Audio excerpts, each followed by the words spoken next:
Welcome into Sportsballogy. Today, we're going to talk about how a bunch of coaches lost their jobs, about how the Cowboys still suck, and about how a legendary coach decided to hang it up. I'm going to talk about how Dana White is ruining MMA. And when Randy comes in, he's going to talk about something weird like he always does.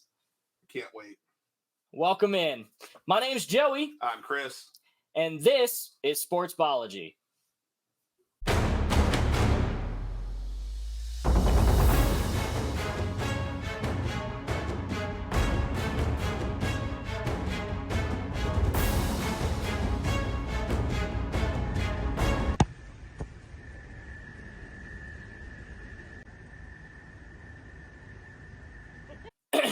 Today's sports stories is what we're going to talk about first. Woo, woo, woo, woo. Okay. So for starters, a bunch of coaches lost their jobs, and I don't know whether to be thrilled or kind of scared, but an above average number of coaches lost their jobs. The average number in the NFL is 7. We had 8, so slightly above average. So 7 on average, 7 head. Is this coaches or head coaches? Head coaches. So on average, 7 head coaches of the year lose their jobs. Yes. How many teams are the total in the NFL? 32. Over 20% per year. What? Okay, I imagine that most of them will just go to different teams. Some of them two anyway. Some of them do, some of them don't. It really just kind of depends. Now, are they lost because they retired, or is it just like every season just for any reason? 7 that we lose on average. I'm not going to be honest. I'm not going to be honest. No, I'm going to be honest. I only wrote average is 7, so I don't know the context of what that meant. Gotcha. So that's on me because my notes were awful. So, yeah, Joe's a liar. Ha. Yeah, here we go. Legendary coach Bill Belichick was, probably the marquee name that lost his job. Okay. They kind of both mutually agreed to part ways, Bill Belichick and the New England Patriots. And then they already, I guess, had a guy in mind because they've already hired another coach. Oh, shit. Right. So Gerard Mayo will replace him. He's actually the second active coach in the NFL now to be from the Commonwealth of Virginia. So, okay, yay, cool. Go Virginia. And he also now becomes the youngest NFL coach in the NFL. He's the youngest coach now upon hiring. And how old is he? You know what? That goes back to my crap notes because Okay. I did not write how old he was. But among the other teams looking to fill head coaching vacancies are my Carolina Panthers, the Tennessee Titans, Atlanta Falcons, the Los Angeles Chargers, the Seattle Seahawks, the Las Vegas Raiders, and the Washington Commies. So, yeah, them wonderful Washington Commanders. I don't love the name. It's never been a. I don't know. I mean, I like Commanders. I like the name.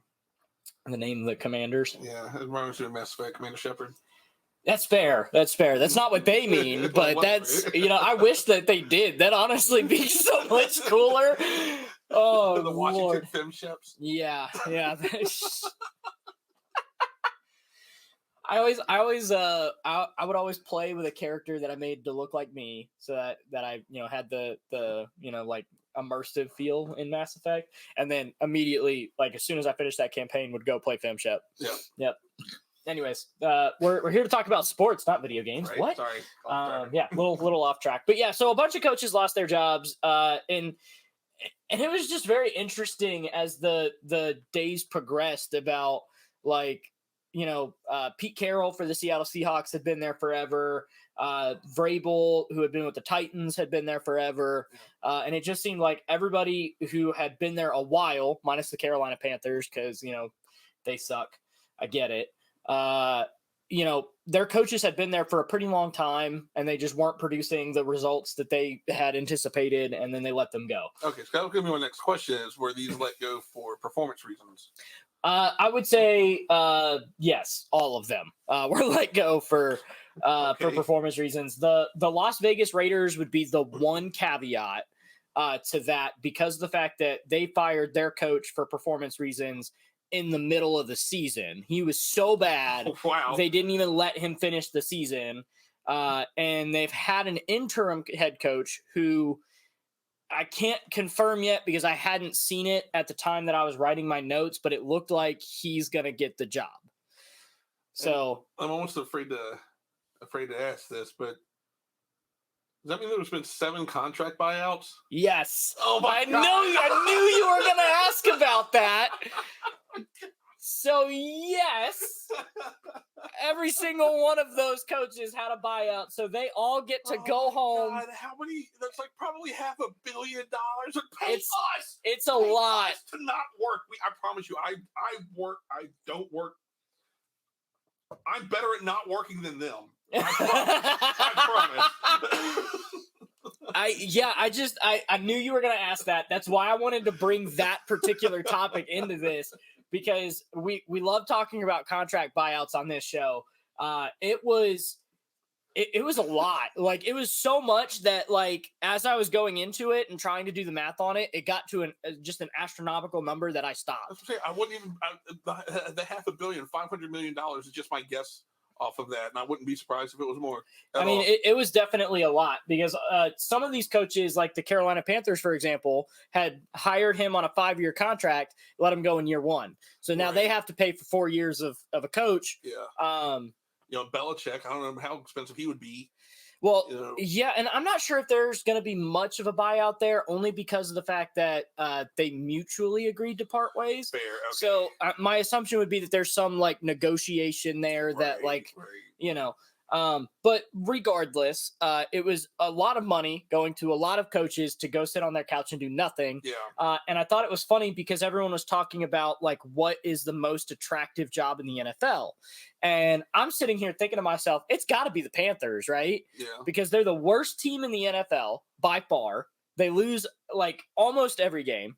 And if you go in and you continue to do a bad job, you're going to get paid a bunch of money to get fired, right, and go sit on your couch. So I don't know if I'm looking for a job right now. If I'm an NFL, caliber coach, I'm trying to go to the Panthers so that I can get fired, make my money, and then actually go coach somewhere else. That reminds me of, like, a fighter, just like, man, you know what?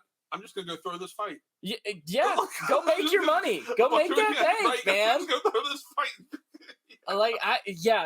I thought that was funny. I had to bring it in there. And speaking of funny things to bring up, I know you're not a sports fan, but I think you'll find this. Well, I am a sportsballogy. That is fair. But I think you'll find this next particular section pretty interesting. Okay. So the Dallas Cowboys choke epically in a first-round exit once again, and thankfully, to my delight, the Eagles joined them. So, Randy, if you could do me a favor and upload the very important graphic to discuss the Dallas Cowboys life cycle. Okay. I can't take credit for this picture. I didn't make it, but boy, is it accurate, because this is actively how the Dallas Cowboys treat their season and how their obnoxious fans actively go about their lives. So the Dallas Cowboys, they ended up losing to the Green Bay Packers, losing 48-32. And honestly, it should have been way bigger of a margin than that, because it wasn't until the very end that Dallas actually decided to show up and play football. So Packers scored on their first possession, built a 20-point lead by halftime, never looked back. And Green Bay they played the 49ers yesterday and they ended up losing. But either way, anytime that you knock out the Cowboys is hilarious because they do it all the time. Since making their last conference championship game in 1995, the Cowboys have had 8 one-and-done playoff appearances, and they have done it as the number 1 seed twice in 2007 and 2016, and now they've done it as the number 2 seed. So every year, Dallas Cowboys fans get on my freaking nerves. I hate Dallas Cowboys fans, and you can come at me. I don't care. Oh, this is going to be a spicy episode. Yes. All right. Dallas Cowboys fans are the worst fans in the NFL, and it's not even close. I'm going to say, stop right there. Okay. All right. If I had to pick a football team that I supported, it would be the Cowboys. I'm pretty sure I mentioned that before, as much as I might give them crap. But I will say it was funny waking up that next morning and my Facebook feed is just flooded with people hating on the Cowboys. Cowboys suck. Cowboys suck. I saw this one video that dude that took his TV out in the driveway and stomped on it and then back over it with his truck and it flung it into his garage. Yeah. Dallas, was great. But that was so great. That's what Dallas Cowboys fans do. Like, they're the most obnoxious fan base in the NFL. I could see you being a Dallas Cowboys fan. That's nothing against you, but like I could see you like getting so invested in that it would like physically cause you to like throw your TV in your driveway. Like I could see you doing that. Right. You're just that passionate of a person. But it's just always funny to me that they have this endless life cycle of like, you know, they'll beat up on the bad teams of the league, and then, you know, they're like, yeah, this is, you know, what we're gonna do, like we got this, we them boys, and then they choke in the first round of the playoffs. Happens every single year. This time, thankfully, the Eagles got to join them. Eagles fans are almost as obnoxious as Cowboys fans. Oh yeah. You know, Eagles fans can get violent. But yeah, so they actually got to join them in the first round exit. They lost even worse. They ended up losing 32-9, and the Eagles ended up losing 6 of their final 7 games. So they just were a train wreck at the end of the season, completely going just off the rails because they were 10-1 to start the year. They had the best record in the NFL and just collapsed. And so that made me happy. That is kind of funny. Yeah. I mean yeah. I mean, it's just great when you like see epic collapses. I mean, so being a Panthers fan, my entire squad is just a dumpster fire. Yeah. And so I want to see the best teams lose because if I'm going to be miserable, then so is everyone else. Misery loves company. That's how it is. Yeah. I don't have a dog in the fight, so it's like, all right, whatever. As long as they were good games, but it sounds like Dallas kind of got their the poop pushed in from the beginning. From go. Well, and it was funny because I mean they go on this 20-point they scored 3 touchdowns in a row, one of which was a pick 6, and so they intercepted the ball, took it back for a touchdown. And yeah, at that point, like as I'm watching that game, I'm like, yeah, Dallas is not winning this. There's no way. There's not coming back from that. Yeah. So we're going. You know what? Suck it, Dallas. I never was a fan anyway. All right. So let's head on to story number 3. We're kind of moving quick through these, and I'm not mad about it. So Nick Saban, not Saban. That's the first time I never heard his name said. I just saw it written down. Yep. So in the green room, Chris called it Nick Saban, and I couldn't think of anything but Cinnabon, and now I really want a cinnamon roll. Yeah, I do love cinnamon rolls. They had one, so I covered the Virginia Tech women's basketball game this morning, and they served cinnamon rolls, and they were delicious. You remember me? Unfortunately, I was only able to get one.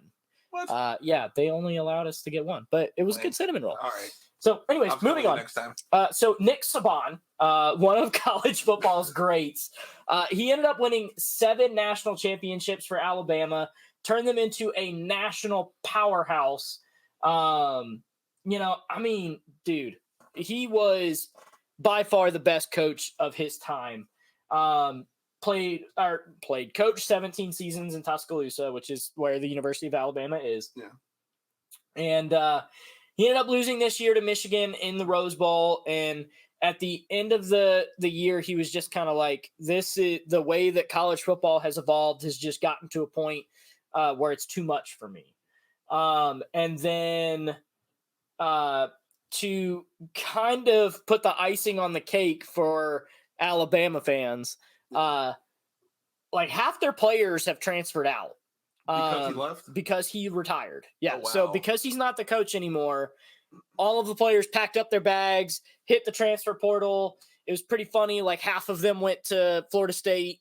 So it's just interesting to see how with the transfer portal, a coach can retire and like all of their players can now just up and leave.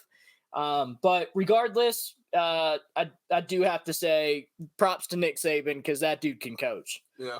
I'm seeing here, he's 72 years old. Yeah. Wow. Yeah, he coached for a very long time because it was 17 seasons in Alabama, but he coached, several other stops before that and just coached forever. Yeah. And everywhere he went, they would win. And I remember they played Virginia Tech a couple times, and we got our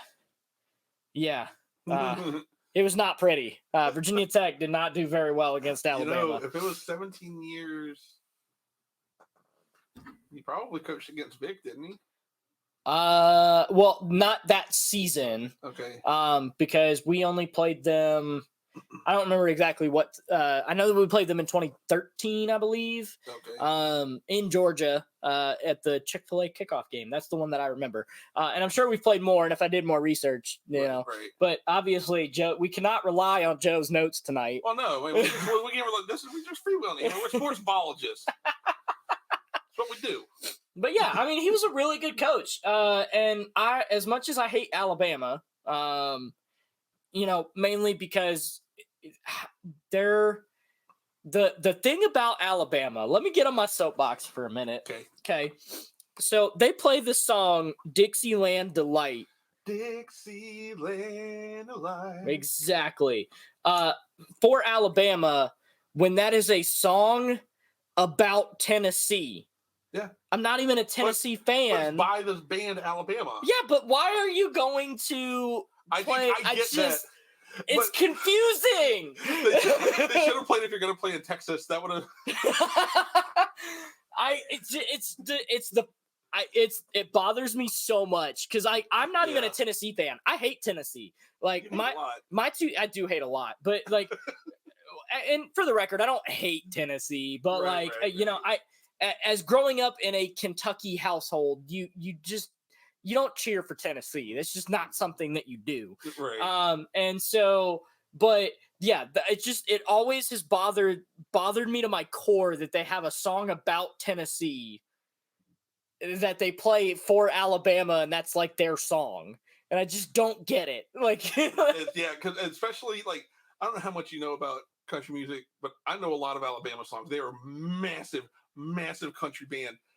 There's so many other songs to choose from. There's so many other freaking songs to choose from. But yeah, he started talking about Tennessee night. Yeah, you're totally right. It's about Tennessee. I've never understood why a song about Tennessee is played for Alabama. It just never made sense to me. I mean, okay, Alabama fans, someone explain to me. Make it make sense. Make it make sense, because I don't understand. Like, someone needs to explain this to me. Anyways, as the Alabama fans are gonna, hopefully flood our comments. We're gonna introduce a new segment up next. It's just a quick little highlight reel, 15-minute highlight reel. The full episode is up on Sportsballogy's YouTube page, so definitely check that out. But it's a new series called BallerCenter, and it is where us here on Sportsballogy are going to essentially play a game of try to get Joey to laugh. And I'm going to do play-by-play over a game. And, Chris and Randy are going to kind of swap in and swap out as my color commentators. And their goal is to try to get me to laugh. And it's going to be awesome. And it's going to be hilarious and painful for me. So check it out. Welcome to BallerCenter. It's going to be a good time. When we come back, we'll actually see some really weird stuff from Randy, I'm sure, because he changed it at the last minute. So now I have no idea what's going on. We'll be right back. Peace.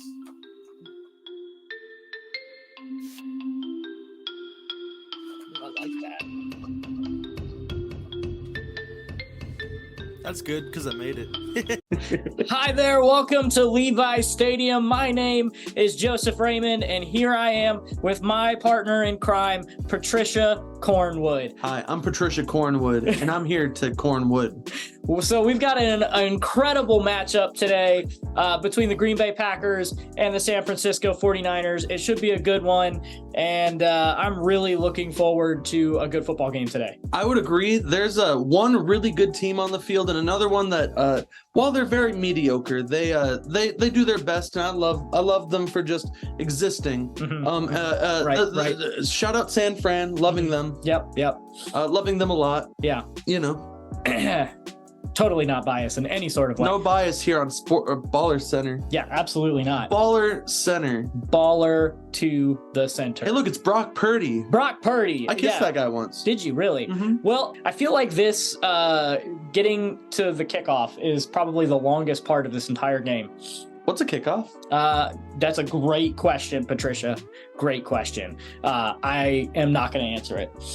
Brock Purdy will hand it off to Christian McCaffrey, who gets absolutely walloped in the backfield, loses 2 yards on the play there. Well, I've been walloped before. Yeah, the Packers defense really showed up and showed out on that play. Never mess with Uncle Stu. Absolutely not. They absolutely destroyed the offensive line there and made an incredible tackle for a loss there. The 49ers offensive line has to be better there.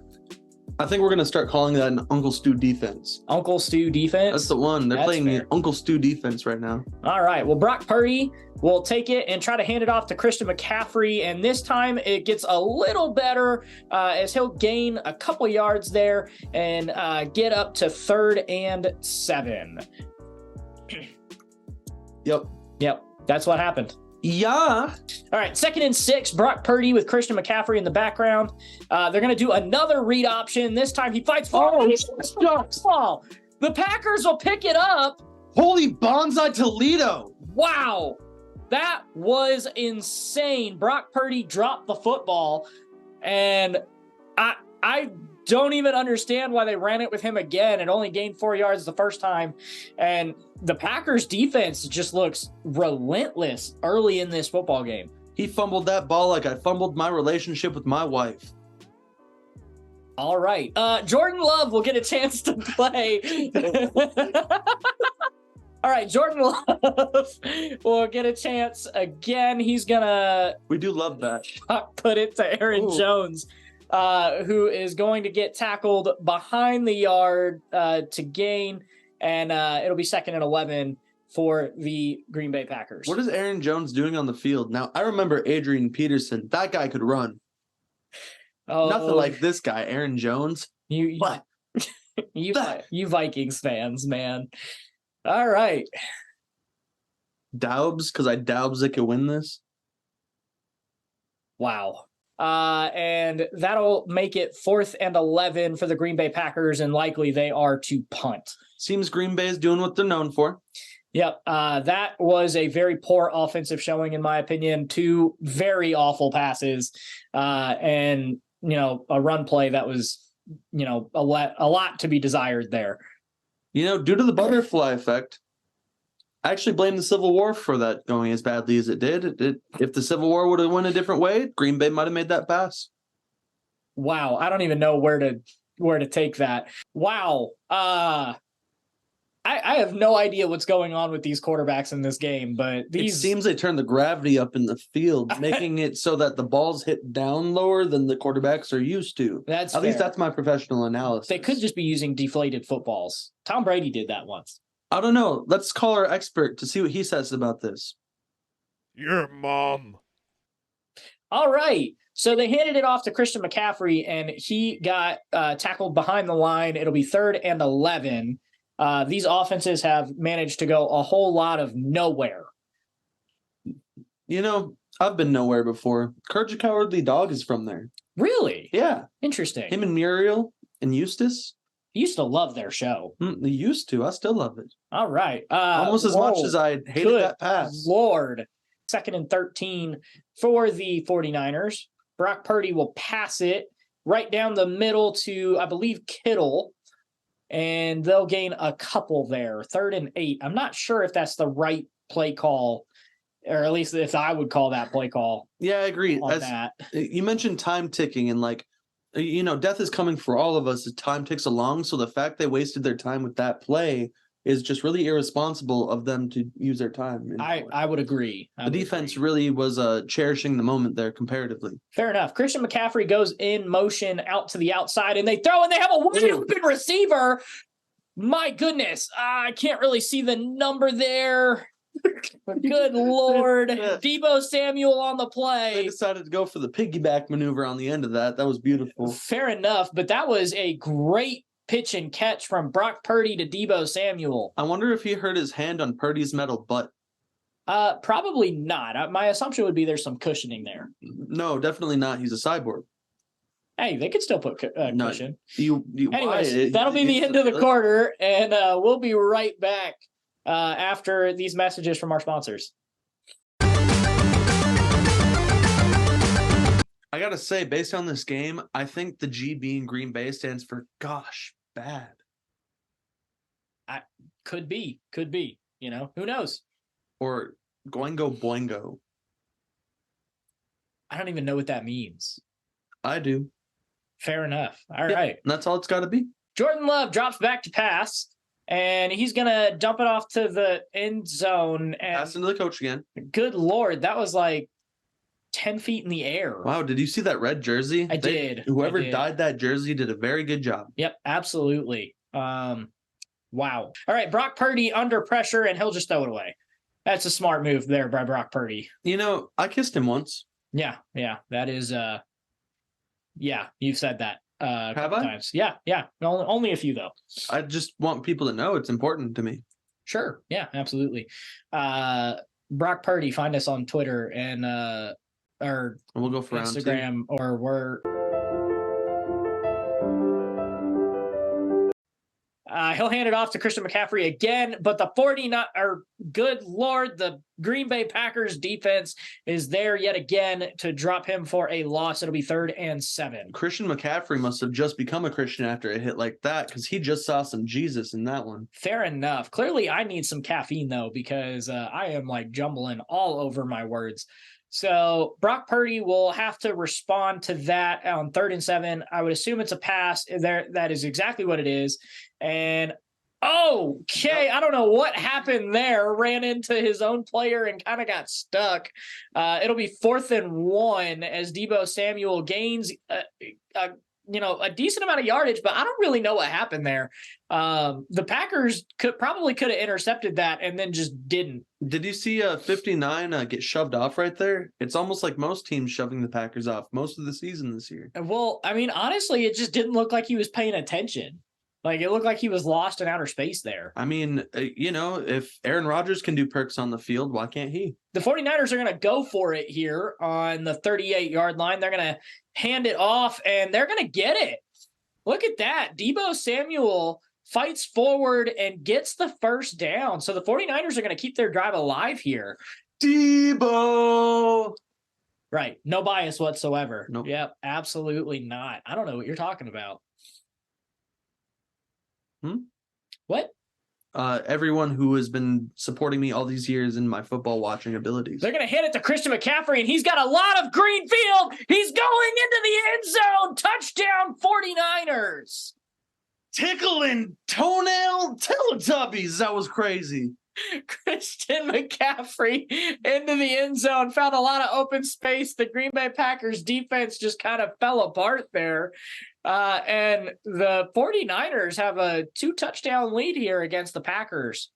Some would say that they melted like butter, kind of like Steve Lacy's voice.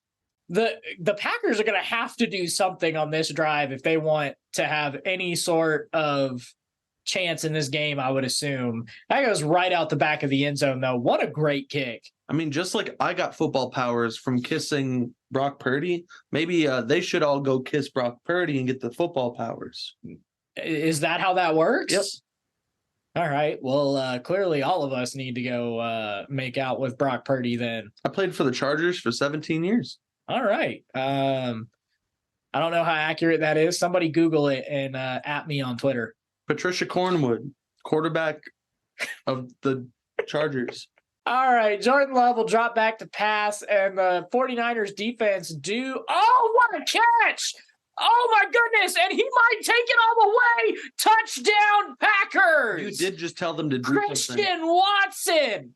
What a play! Good Lord! Do you think Christian Watson saw Christian McCaffrey see Jesus when he got tackled, and it inspired him enough as a Christian to get that type of touchdown? It's very possible. My goodness, what a play. The 49ers defense just decided not to tackle him. You know, that's what happens when you're a Christian. You don't get tackled. Oh, really? Yep, that's Wow. what the Bible says. If that's all I knew, if I knew that that's all it took, goodness. That was a quick drive there. I don't know who the Packers kicker is, but he has the worst butt in the NFL. Wow. Okay. I didn't know that we were looking for that, but when I played for the Chargers, I had the nicest butt in the NFL. I'm sure. He was voted by Time Magazine. They vote on that? Yep. Interesting. Why is the grass so yellow right there? They probably painted it yellow. I complimented the mower earlier, but if he's going to leave that much dead grass, he's dead to me. I don't think it's dead grass. I think it's painted grass. Well, he's still dead to me. Fair enough. I just saw the That would be pretty offensive cool. linemen. They're very large, and I'm wondering, like, would I die in 1 or 2 punches, do you think? I don't know about you, but I would probably die in one. It'd be like one punch. Yeah, about those guys are huge. So Brock Purdy drops back to pass. He's going to dump it off to Christian McCaffrey, who's going to fight ooh, and sneaky play. and get to, get 8 yards, get to the 46-yard line. There's about a minute and 20 seconds left on the clock. The 49ers need to kind of, speed it up a little bit here if they plan on trying to score before halftime. That play was sneaky like a snake. Like a snake. Like a snake. All right, Brock Purdy will throw again. Wow, much less sneaky. Oh, goodness gracious. First down, and looks like we got a timeout here called by the 49ers. Imagine if you could actually just like throw time out of your own life. Sometimes you can. Sometimes you can. It always feels like I kind of do whenever I do these sports broadcasts. What? Just take a timeout? More or less. More like my brain goes into like blank mode and I just kind of black out until I don't, Fair enough. I kind of relate. Do you think that he would be faster if he was called Christian McCaffrey? Maybe, but I don't know if your name has anything to do with your speed. I don't know. I'm named Patricia, and I'm not very fast at all. I don't know. We'll have to ask our expert on that. The name to speed ratio expert that we have in our back pocket now. Absolutely. Yeah, I agree. We should definitely give him a call real quick. What do you have to say, name expert? Well, I think the name, based on the size of the name, really... All right, back to the game. All right. Once they kick this, they'll have kicked it. That is true, and it'll more than likely be halftime.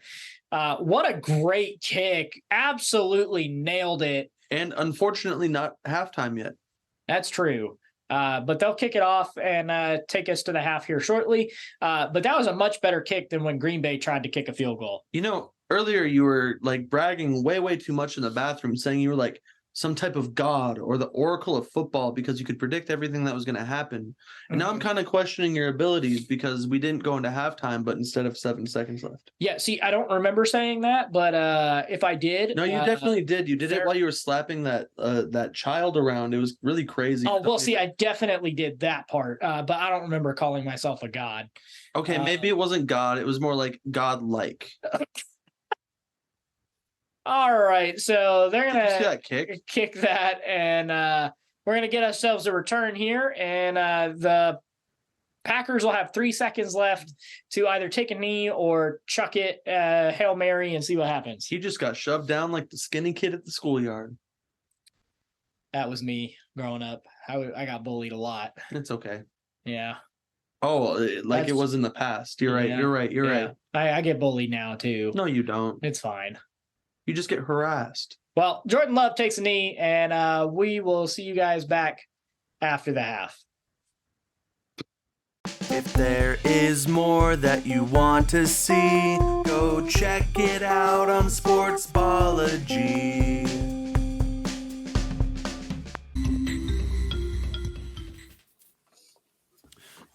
Great googly moogly, what's going on? What up, Randy? Great Hey, what's verbal going on, gurgle. everybody? Yeah. So, I went on a weird journey That was this good. week. Yeah, it was. That was impressive. I've been saving that one in the barrel just for the podcast and ASMR for everyone at home. Nah, so I went on a weird journey this week. You know, I was going down the wonderful, wonderful rabbit hole of puzzle solving, right? Okay. There's a lot of puzzle solving contests all throughout the world, and we'll probably get to them at some point. But somebody brought something that kind of blew it out of the water for me this week. And so I'm going to do my weird sports segment today on giant pumpkin kayaking. Okay.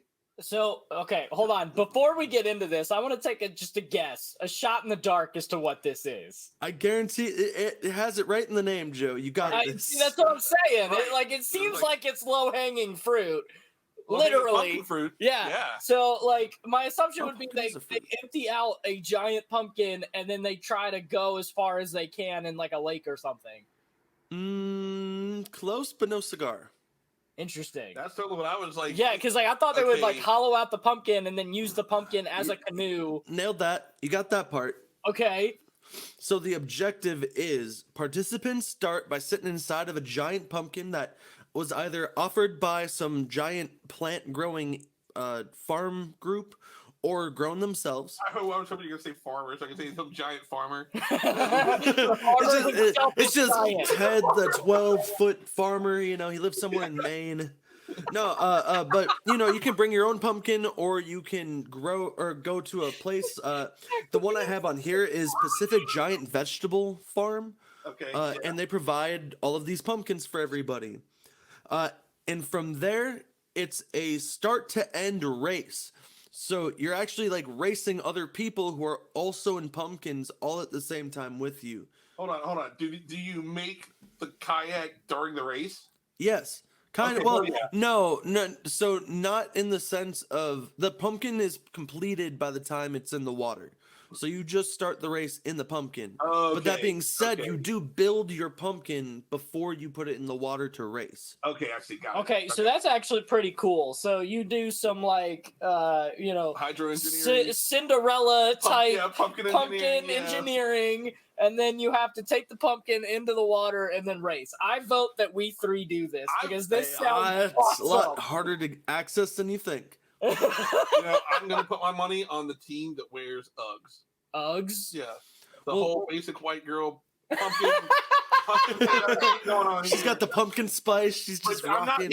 not hating on the girls that like Uggs. Like I always did. I didn't care. It's whatever. But Hey, I've here's never been a huge fan of pumpkin spice, but I'll tell you what, Starbucks came out with a drink Hold up. about the same time that was the apple cinnamon spice thing.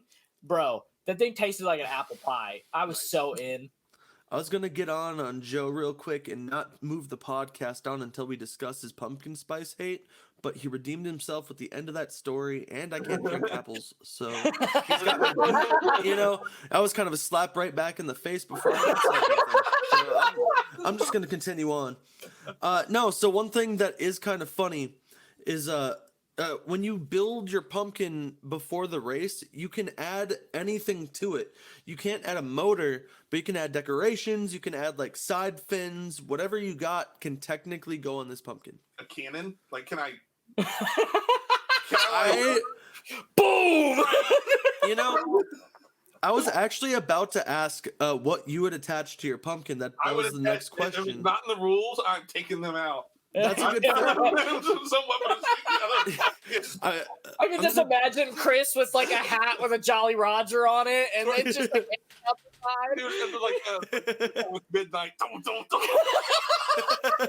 He's just got a M50, just taking the whole crowd out. Plot twist, it's like launching like a potato launcher or something that you're just like firing at other people. Yeah, That's funny. You're downhill with a cigar.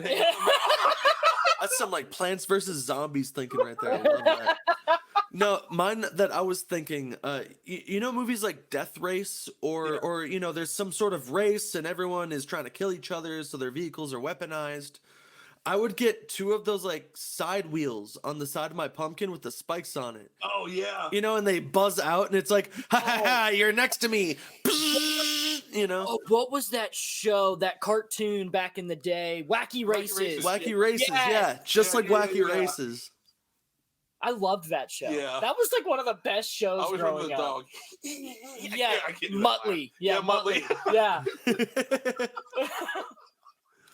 Wacky Races. Well, so one thing that I want to point out when it comes to pumpkin buoyancy versus kayaks, right? Pumpkin buoyancy, one thing that they actually take into account, and you hear in multiple interviews, is that they're so much less stable. So, in a kayak, you kind of have that nice leniency, but you have to balance and paddle, because you have a paddle as well. And you paddle down this river, and you have to stay balanced for a pretty long stretch. It's usually about looks like a half mile, third of a mile, somewhere So in there. how many people do they get in these pumpkins? The record from what I was reading, I couldn't find a bigger one, was 60. In one pumpkin? Oh, no. No. Okay, no. I thought you meant how many people participate in a race. I thought you meant how. No, it's one person a pumpkin. Okay. It's just a big pumpkin cruiser. You don't understand. It has like functioning pumpkin rotors and everything. No engine though, because you can't attach an engine. It's a pumpkin cruise ship. I wonder if they've ever tried attaching other pumpkins to each other and done like a group of 3. You know? Yeah. Hey, There you you know? go. Because like technically that's not an engine. Like Yeah. I would just do a cross of 4. That way they all, and then with the one in the middle that you're in. you'd have a better buoyancy as well. Yeah, I wonder if you could like maybe attach some like pool noodle engineering at the Get on a bottom of it pumpkin to help you like racers. keep afloat. Yeah. This can't get over 60 people in a pumpkin.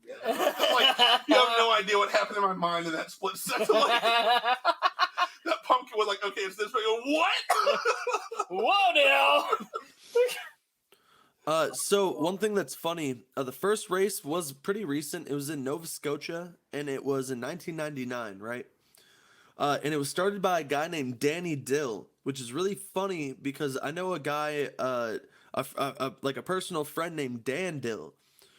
So I when I read that, I couldn't believe it. It was like, oh my gosh. So I sent him a text right away. I said, you invented pumpkin racing? Wikipedia said so. It says right here. It's got to be true. If Wikipedia said it, then obviously it's true. He was like, I don't know, man. I just work here. Dave's not here, man. So after 1999, things did start kind of ramping up. There were 10. The biggest one was that 60 entry race in 2008, and there were 10,000 spectators. Like this was like a big race. Like a bunch of people pulled up. That's a lot of people. Yeah.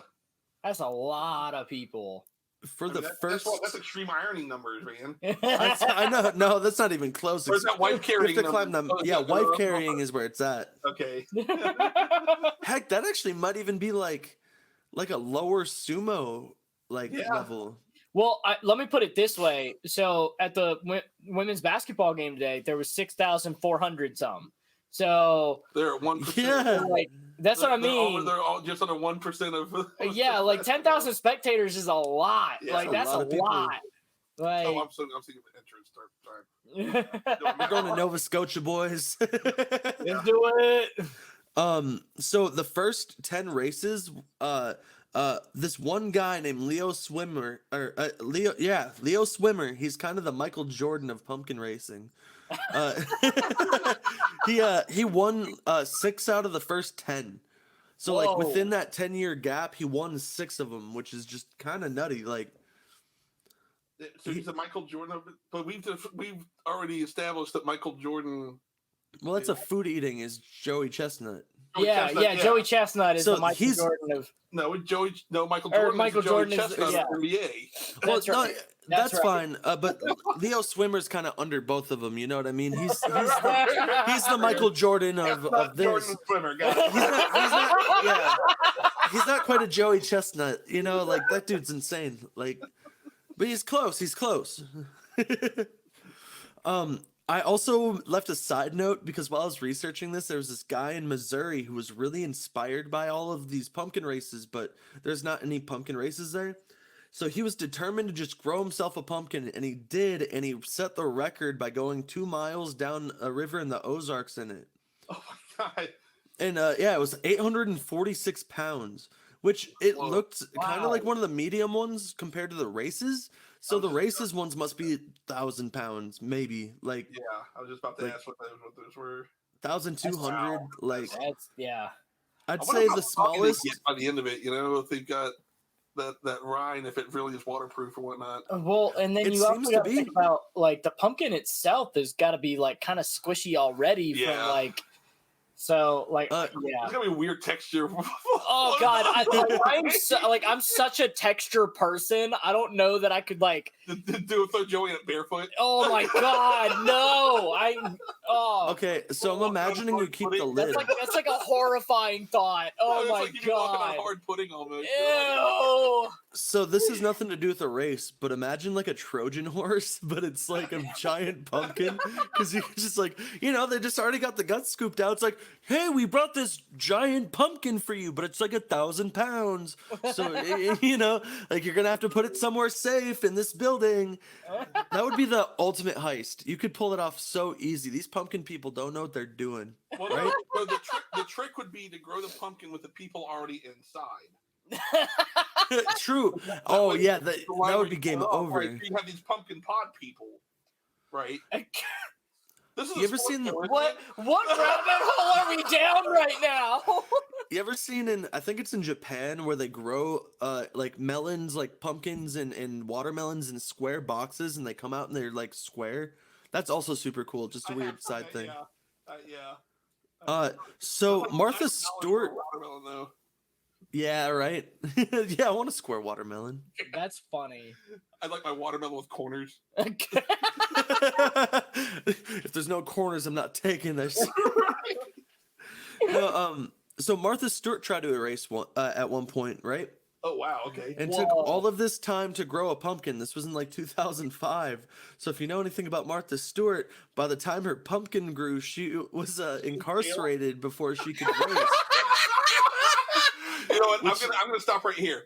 Martha Stewart, out of all the celebrities, is a freaking Super- G in my eyes. Dude. Super dope. Yeah, all Yes. the other celebrities go to jail and I can't do it. I need out in like a week. Dude, Martha Stewart. She did owned it. She took it. Owned Yeah. it. I will. Uh, yeah, dude. Yeah. I put her on Martha like Dolly Stewart, Parton we love level. you. Like honestly, Better like, training. Screw you for doing all that, but respect. I mean, you got the respect of Snoop. Like that's, Yeah. That's crazy, Like, like- the most unlikely friendship that just everybody loves, man. Like it's so perfect. gotta respect game. Yeah, right? No, I have the last note here. Oh, okay. No, first off, her pumpkin was used in the race. Okay. Hell yeah. And she got full video footage in prison of it. Apparently, never got to really speak about it or anything, but it's just something that was provided to her while she was there. Yeah. Which You I know think what? is If really that's sweet. consider your celebrity privilege, I'll give it to you. Yeah, right?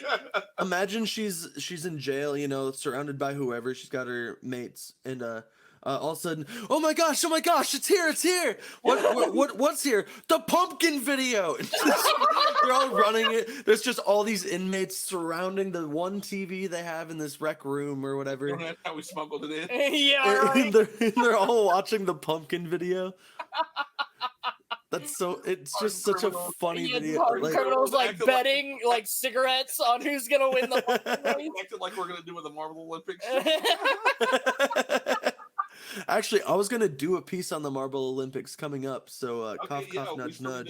we still need to do our game. Yeah, Oh, of course we absolutely. do. Yeah, we kinda, Actually, There's a lot the of stuff Summer in that Olympics one, just by the way. dropped for that. we got a lot of stuff planned. It's gonna be good. So, last note I have here: the fastest time recorded is held by this is his real name, Frank Maurice Becker Mueller Jr. Love it. Bueller. I will say it again Mueller. just because it rolls off the tongue really well. Hold on. Frank Maurice Becker Mueller Jr. That's the I one. cannot believe I actually remember that. That was name. Frank- impressive. I gotta Yeah. that was Frank Maurice high Becker five on Mueller that. Jr. That was cool. Well, it's not the worst name in the world either. Like, One and done. One and done. mm-hmm. Excuse me, I need that water. That was such a loud chug. It's like, dude, like we've got water too, Yeah. man. The One of them days. so he did it in 5 minutes and 53 seconds, right? So, Which I thought it was that they go as far as they can. Like, so, no, it's just it's like a race between 2 points. Okay. In Yeah, the the one guy distance? who wanted to race but couldn't tried to go yeah, as far as he that was could. a separate thing. Gotcha. Yeah. Okay. How long is the race then? Usually about 30 minutes. Well, how distance wise? Like I said, it looks like I don't think they have a properly measured distance, but it looks somewhere between about a third of a mile and a half mile. Okay, I got you. Kind of in that range, because they're kind of slowly floating down this river, Yeah. so it can't be too far. But oh, geez, that was a weird burp. But yeah, so the average time is like 30 minutes. So the fact this guy just knocked this out in 5 minutes and that's 50 crazy. seconds is crazy. I can't get the idea of battle pumpkins out of my head. man. Battle pumpkins. What is that? Like, you fight going got, down the like, river going, shredded. right? It's like the I new battle would bots, but love- good. New chariot races. Right. I think we're both kind of underthinking this. We got to figure out how to pad the inside like one of those Zorb balls and just fit people in and roll them down a hill. Ski jump. If your pumpkin smashes, you lose.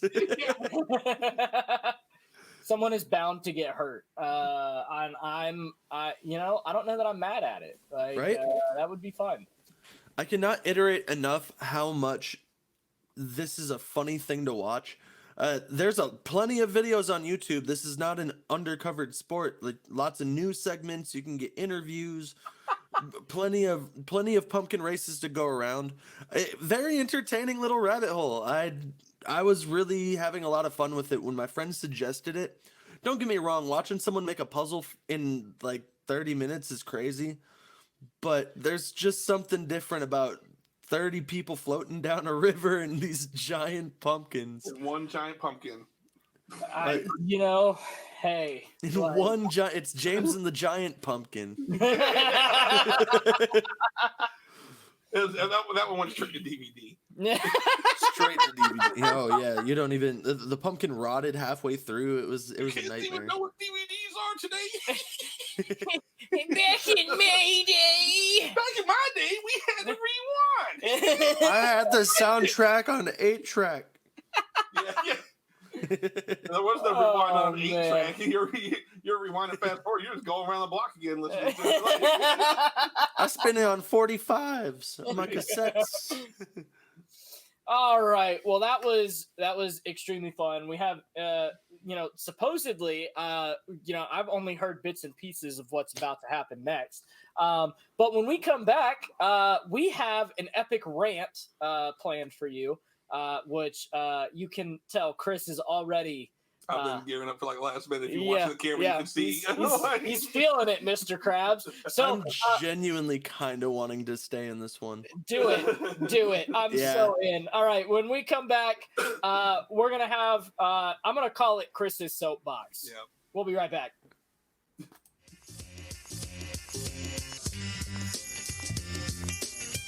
Hi guys, it's Chris, Joey, and Randy with Sportsballogy.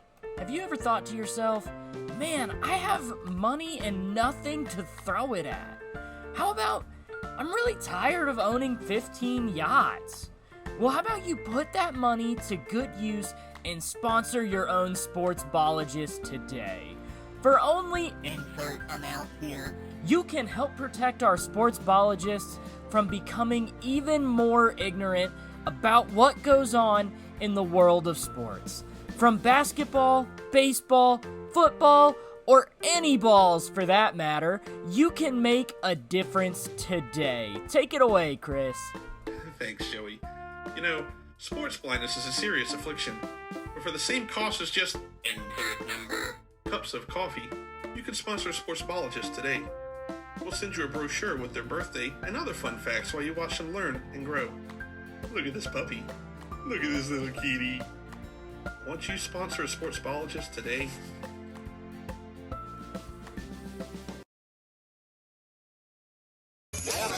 Cool. I figured that would be a bit more appropriate.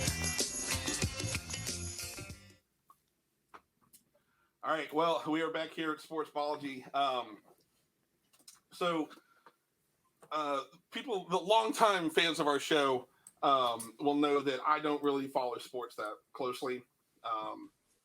But I think it's kind of funny that the one sport that I do kind of follow closely is the one that you don't. Yeah. I always thought that was kind of because I really do like MMA, mixed martial arts.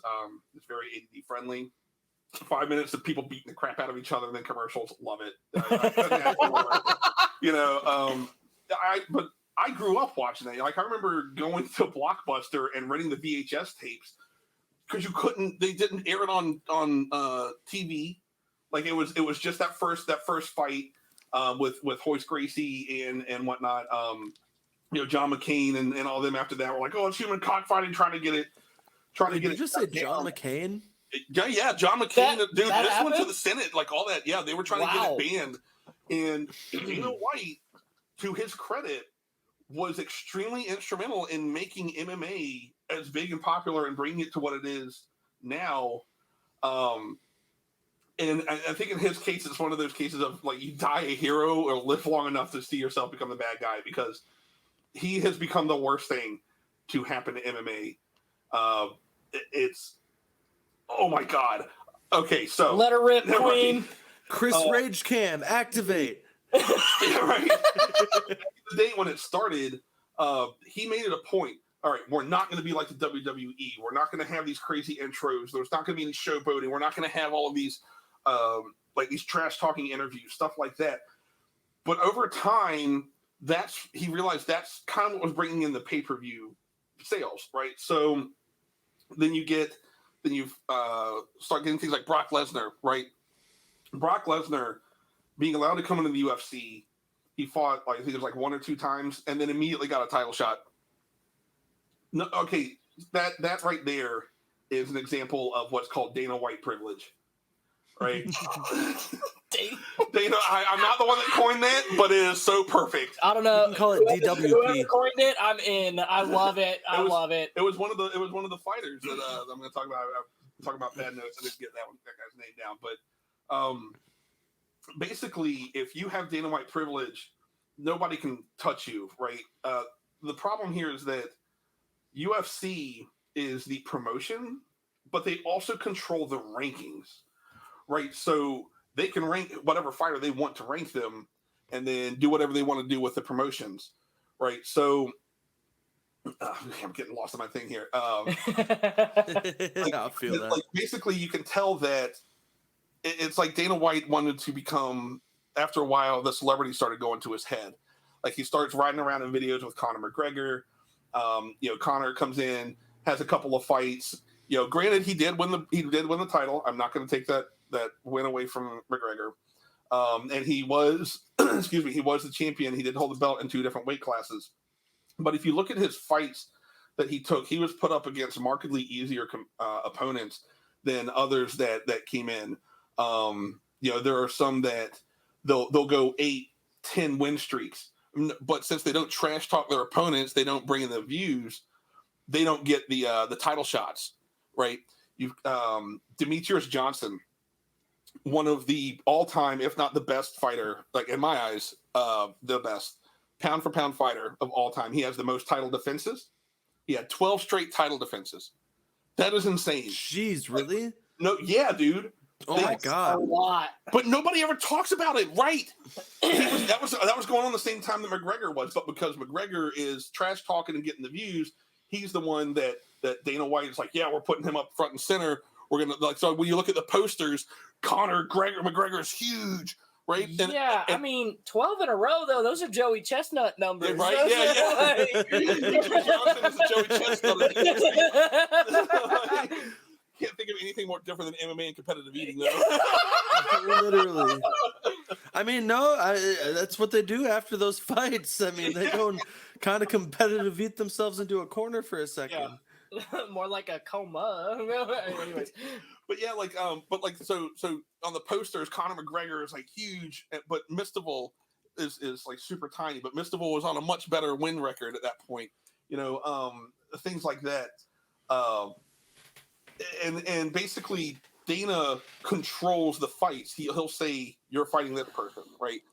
And I keep bringing up Conor McGregor because it's such a great he's such a great example of exactly what I'm talking about, right? So He is the punching bag. McGregor held the title, and he just kept declining fights and kept declining fights for I think it was almost or right over 2 years. Just didn't fight. It just wouldn't fight. And Dana was like basically like begging him to fight. Hey, come defend the title. And at some point, they were like, we have to have a title fight. So they had two other fighters fight for the interim belt. Basically, they vacated it from McGregor, but they waited until the morning of that fight to vacate it, right?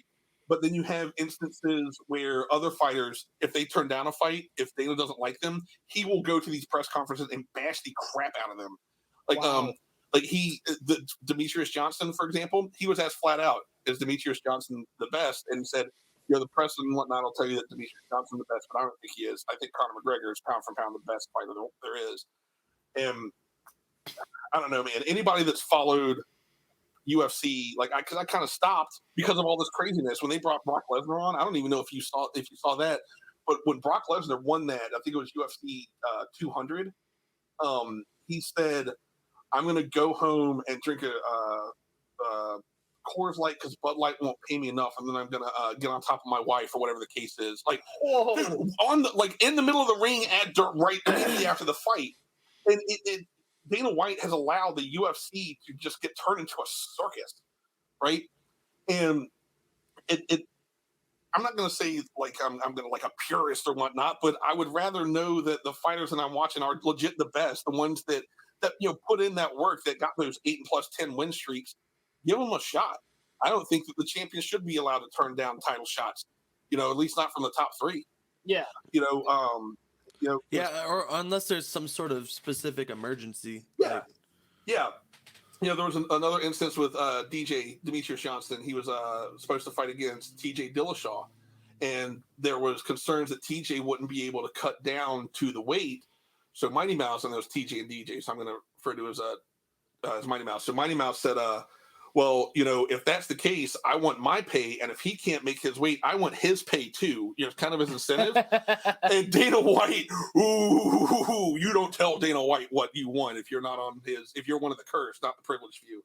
And dude, he went off, right? And so Mighty Mouse ended up losing a controversial fight, shipped off to F1C immediately. Another thing, all right, so Conor McGregor very, very famously had that fight with Mayweather, right? Right. Okay. He is the only one that's ever been allowed to do that. Anybody else that has a UFC contract you're not even allowed to talk about going to boxing, or else you're going to get trashed. And Dana White is like, no, but McGregor can do it. Rousey is another example. Ronda Rousey was, like, oh my God, there was one video I was watching her. She's punching like, she throws his boxing punches like her hand is almost inverted. It looks so weird. And he's like, oh yeah, she's a great world-class boxer. And like, dude, she got beat by Holmes. She's had some tough fights. Not that these fighters aren't good and they don't deserve to be in the UFC, but it's just an example of how unfair and how just like Vince McMahon, Dana White has become. Yeah. Now it's all about the pay-per-view. It's not about the sport. Like, Now you have your intros and all that craziness going on. Yeah. And they're all held in Las Vegas anymore. Yeah. Well, they've got some of the more relaxed fight rules, which is one of the reasons. Right. Yeah. John Jones. I think John Jones should have all of his wins forfeited because he has tested positive multiple times for performance-enhancing drugs. That's fair. That's another thing that Lesnar got to do. I forgot about that. Lesnar got a pass for steroids for that fight. That's crazy. Was it for a medical reason? No, it was because he wanted Brock Lesnar for the pay-per-view. Oh. And he was like, there was something about like they're only allowed to test within like 4 months and not 6 months or something like that. I can't remember the exact details, but they ended up not testing them. John Jones has failed a couple of times. And Dana White will forever say that John Jones's only loss was because of illegal 12-6 elbows to his opponent on the ground, and that he should have been disqualified. I think he should be disqualified for all of his fights. He avoids the testers. Like, he hid under a ring to avoid the drug testers because That's because the rule is if they can't find you within those 30 days, you're last nest. Wow. So they That's went so to his, funny. they went to his gym on the last day and he hit on the ring and thinking they'd just go away and like, all right, we'll wait. That's so funny. That's Genuinely, so funny. he took to toddler tactics. Yeah, so He I said, know we're on a bit of a- Well, "Don't have okay, to do so, like- chores if mommy and daddy don't find me." right. That's what, okay. So I absolutely agree with that. If you do performance enhancing drugs, you shouldn't anything that you've gotten at that point has been for cheating. Yes, it's suspect. Wait, Yeah, Joe the we're- baseball fan doesn't like performance enhancing drugs? That's crazy. Who would have guessed? No, dude, I've never been a huge fan of it. Although I will say, when it comes to baseball, I do think that they should kind of like carve out a section of the Hall of Fame. like for Pete Roses and whatnot. Yeah, for like the steroid era. Like, Yeah. you don't necessarily have to induct those individuals into the Hall of Fame, but like that era, everyone was doing steroids. So you should at least acknowledge the fact that A, everyone was doing steroids, and B, the fact of like they put up some crazy numbers while doing it. But yeah, Yeah. I think you're thinking too small, Joe. I've said this before and I'll say it again. Separate league. All you do is you have your league for normal people who like are actually just playing the sport, but then you get the roid league. It's like the penalty league, and like those people, Must be at least this you know, small. I know we'll talk UFC. Like we're talking like a punch like actually through a person's face, but were there drugs involved? Yes, it's the steroid league. Not only that, but if you have a dude who's good enough in the regular league, right? And he's just kicking butt and he goes to the steroid league and gets the belt, that guy is the ultimate fighter. There's no question. It's Like called the WWE. yeah, that's called the WWE. That's a good point. No, but I mean, I know it's a bit of a rant, and that like I know it's scatterbrained, but I don't know, man. It feels like almost like Dana White's just taking a sport that could be great and trashing it. I don't know how much you know about pride fighting. Pride fighting was even bigger than UFC. When Chuck Liddell was there, their top fighter beat Chuck Liddell. oh dang. Yeah, dude, Pride was huge. But they got shut Actually, down I remember. because they were associated with the Yakuza. Yep. And Yeah. and UFC is doing a lot of the same stuff as far as like showmanship and whatnot. I can't say like the shady stuff in the background. I can only assume, and I will accuse. Allegedly. Allegedly. I will Allegedly. We're back to Connor Stallions in Michigan. Right. Allegedly. I Right. mean, yeah, no, continue.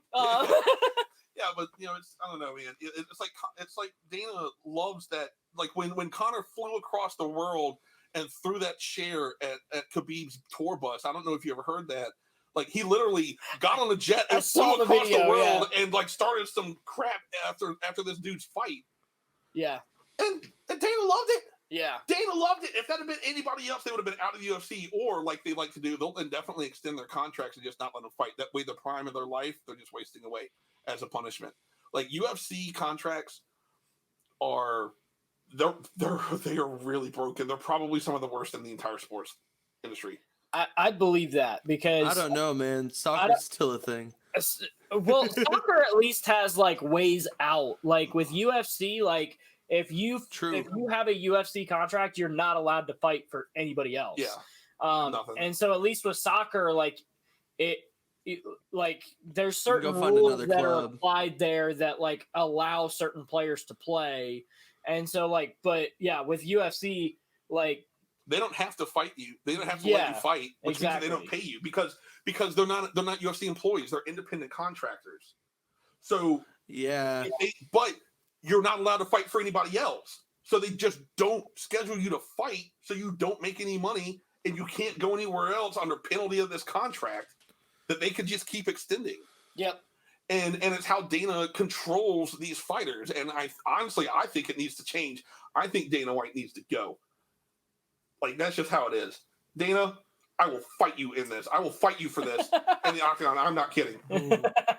I will fight you over this. I would love to see that. I'll pay the pay-per-view price for that. The Sportsballogy crossover.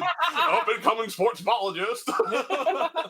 We got another Logan Paul on our hand. No, I'm just kidding. I'm kidding. Yeah, except I'm not going to scam you on crypto. Oh. Yeah, I know. Oh. All right. All right, now that I'm off my soapbox and I've calmed down a bit, I guess. All right. Yeah. Well, why don't we? So we always finish the show on some level of a game, and this one we're trying something new. So I asked Randy, the Photoshop master, to find some jerseys throughout whatever sport that he wanted, and we have to try to guess what sports team this jersey belongs to, without any logos or anything else. Okay. Yep. So I'm down. yeah, we're gonna have to teamwork this together. Let's see what we can make happen. I will say this first one, I think Joe knows. I just have a sneaking suspicion. Okay. All right. Bet. Let's see what we got.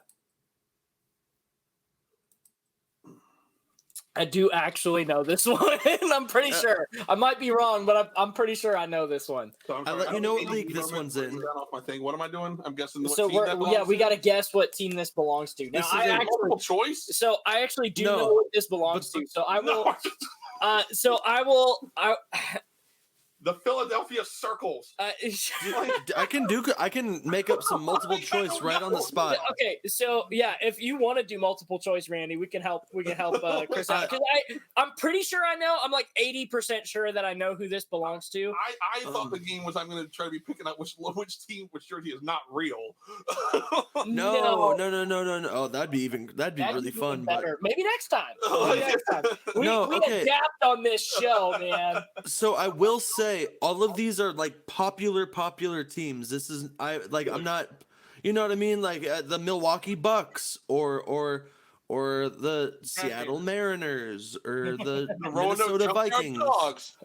Rail yard dogs. Yeah. None of these are going to be like obscure. Rail yard dogs. We love the rail yard dogs. I apologize. Absolutely. I've been in for Instance the Express, but I haven't kept up. I apologize. I actually used to have a pup from the Roanoke Rebels, which was the hockey team before Express. Right. Okay, so let me put it this way. Let me give you some hints. The team, if I remember correctly, if I'm right, and you can correct me if I'm wrong, Randy, but they often wear cheese on their heads. Really? I would assume that they would have I some sort right? of green. So I'm going to say the Packers. That's the one on that one. Nailed that. Hey! This is specifically, I think it was I should have written all my answers down. It's I only have the teams. Packer jerseys. I believe it's from the 70s. It was just this vintage jersey they tried for a little bit and it didn't stick, so they went back to the green. Yeah, okay. So the original Packers, they were called the Acme Packers, and they were named after a packaging company. Yeah. And that's how they got the name the Green Bay Packers. I mean, I'm pretty sure they deliver rockets and bombs and stuff to Coyotes. Yes. Yep. They absolutely do that. But yeah, so their original jerseys from, way back in the day, they looked like that. Gotcha. And they, I believe they wore yellow pants, but Packer fans, please correct me. And so, yeah, that was their jersey. And so similar pant colors to the blue and yellow. They're actually not a bad looking jersey. They're kind of like retro chic, Yeah, I don't hate it. I kind of like it, but yeah. This next one is my favorite of the group. This is a really solid jersey. Oh Lord, I actually don't know this one. I will give you the league for this one. This is an NBA jersey. It based on the colors. I'm gonna say Chicago Bulls. Oh, okay. That's a good guess. That's a solid guess. I would say this looks like one of their like weird city jerseys. I'm gonna say the Toronto Raptors. Oh, that's a good guess too. No, you both missed it on this one. You want one more guess? Give me a hint. The Utah Jazz? Shit. No, it's not the Utah Jazz. I'll give Chris a hint though. Eating peppers and walking into the sun. The Phoenix Suns? No? Nope. Okay, I'm getting. There was an episode of The Simpsons where he did that. Oh, that's not my hint at all with that, but no. Yeah, I have no Oh, idea. Who The does this Simpsons jersey have done belong? everything, though, you know? Yeah, I'm not gonna get that. Yeah, You need no, to- like it's. This is the Miami Heat. Oh, good okay. lord! Dude, I even almost said the Magic. Like I would have been close. Yeah, right. Oh, Not only is it the dude. Miami Heat, that should be. Oh, Oh, I actually, like no, that. that's the Williams jersey. They have a Shaquille O'Neal version, but I couldn't find one that wasn't like, or that was like the right type of image, and I'm kind of mad. But this was one of the teammates named Williams. This is 83 specifically for like one game, and I wish they would bring it back because it looks super cool.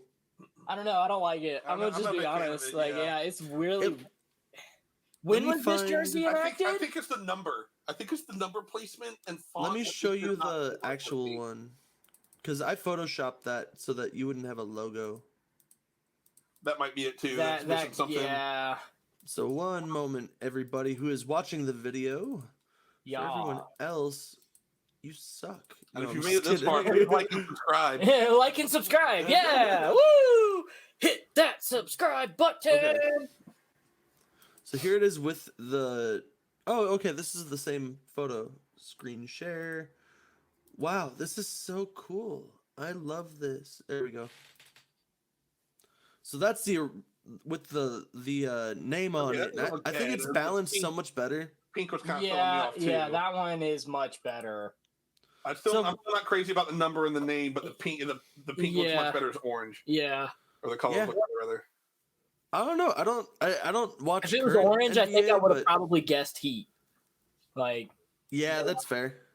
maybe. So I got you. Oh, I totally would have got it 100% hands down. Oh, yeah, Yeah, absolutely. so- What in the world is that? That's the referee jersey. Oh, Lord. Would you like me to tell you what sport this one is? I was I'm gonna do this for assume challenge mode. soccer. I'm gonna say rugby. It is not. No, this is an NFL White Gary jersey. Coe.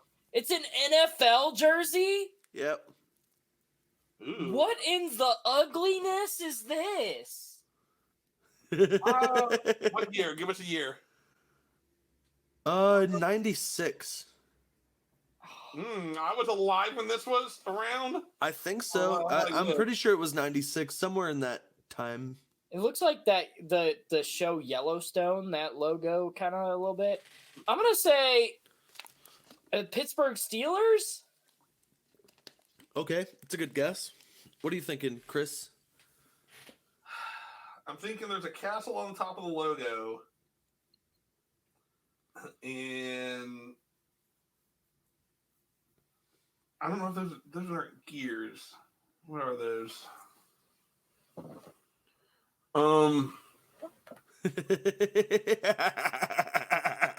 It may look like, kind of like maybe could be Los Angeles something. Chiefs. Just You said the put it Chiefs? out. Guess Kansas City. Well, my friends, Joe got it right. It's the Steelers. Oh, This let's is go. Okay, the you want to know why I guessed Steelers. that though? So Sure. because of the castle thing, there's this really cool building in Pittsburgh that looks like a freaking castle. Well, I didn't guess it because my first one that was black and yellow was wrong. Which is and when I yellow, thought black of and like the yellow. only color. Like I Right. have to look at these in colors. It's all I Yeah. know. So And I will say this was the NFL 75-year anniversary jersey. So it was, again, only worn one time on the 75th anniversary of the NFL. for the best. Yeah. I agree. This one's kind of brutal. Hey, All you right. on that? I hope you hear us roasting you. Yeah, for real. Last one. Okay. Okay. I photoshopped the name off of the top of this, so that's why his pecs look a little awkward. I'm pretty sure I know this one only because they brought these back not but a couple years ago and they looked awful.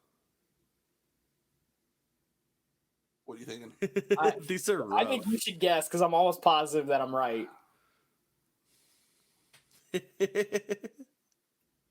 don't even know. I'm gonna guess some sort of middle school. Wait, a middle school? Look at the This middle is an- school uniforms that this is they're a- wearing. Dude, man. they're Like, really bad, and it's crazy because if this is what I'm thinking of it, they brought it back not but a couple years ago. They tried to wear them again, and it looked even worse the second time around. Yeah. I'm almost positive this is the Chicago White Sox. Chicago Whites, yeah, that's what I'm gonna guess. Chicago White, the White Jets, yeah. The White Jets, yeah. Yeah. It's the Chicago White Sox. Caught me red-handed. Like my middle school gym shorts. My gym shorts. They in middle school. do, yeah. These ones got me laughing so hard. Like I was looking at the ugliest at the end because the first ones I did, I was looking just for kind of like fun, unique jerseys, like whatever. But then I went down the rabbit hole of the bad ones, and these ones gave me quite the giggle. Yeah, that's so funny. So, it was the White Sox. Hold on. Did you Photoshop socks off of that dude's hat, or did I just miss it? No, it actually says socks on the other guy's hat. I think it's just that the hat is turning away from you, the one in his hand. No. I'm talking about the guy in the background. Did I just miss it and not see it? Yes. Oh my God. Oh, I didn't see it either. It was my staring us God. right there in the Dude, face. it really is, bro. What? I'm not gonna lie. So I saw it the moment I put it on the screen, and in the back of my mind, I had that panic moment of, "Oh my God, I forgot to Photoshop that. I hope they don't see it." I told you before the That's show. hilarious. Do not underestimate my ability to miss what I'm looking at. That's funny because I didn't even notice. But no, literally because I remember that because it wasn't just them. They played a game. The Cincinnati Reds also brought back these dreadful like short jerseys. It was And just bad jersey night. It, That's dude, it awesome. was so bad, and both of them.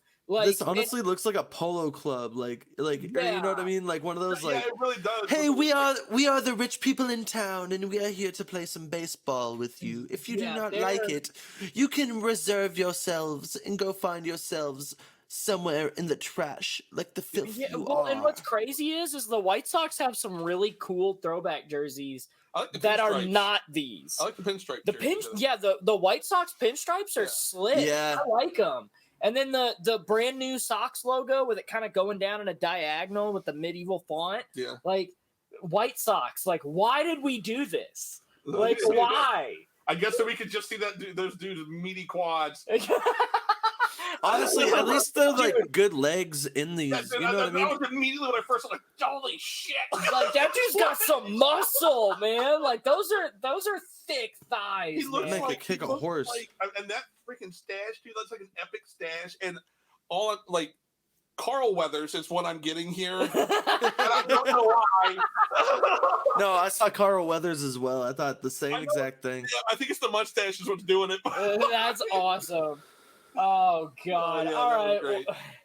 Well, thanks for tuning in, guys. This was a great episode of Sportsballogy. Check out our friends at Legacy Maker Sports on all of their wonderful platforms. They are great friends of ours. We do appreciate them and them sharing our show on their network. Thanks, guys. But yeah, hope you guys have a great rest of your day. This was epic. We'll see you next time. Till next time. Peace. Bye.